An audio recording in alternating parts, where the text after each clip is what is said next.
កាបណ្ដាលឲ្យចិត្តមិនស្ងប់ចង់ឲ្យគ្រប់យ៉ាងត្រឡប់ចង់ឃើញមុខលោកពុកមានគុណអតីតកាលពុកខំលីសែងរែកពុនគ្រប់យ៉ាងពុកទ្រាំអត់ធន់ដើម្បីកូនបានដូចគេឯងញើសដូចឈាមក្រំក្រៀមកណ្ដាលថ្ងៃក្តៅដបទាំងមិនថាយប់ជ្រៅពុកតែងនៅនេបនិតប្រឡែកូននៅតូចលងព្រោះតែសំលេងលោកពុកបំពេឲ្យគេលំវងវែងក្រំស្បៃរាត្រីតែពេលនេះឃ្លាតលោកពុកបាត់ពុកឆ្ងាយពីភក្ត្រាបាត់ពុកទៅណាមិនស្ដីកូនស្រែកហៅរកលោកពុកទ្វីបលោកមិនប្រណី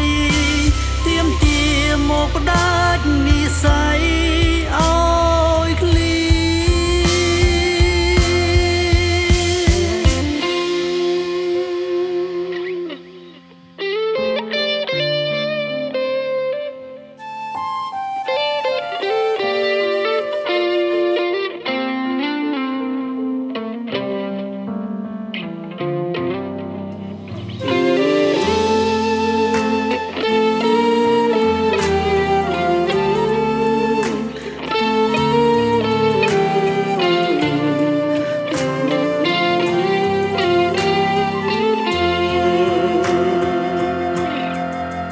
ចង់ជួបមុខ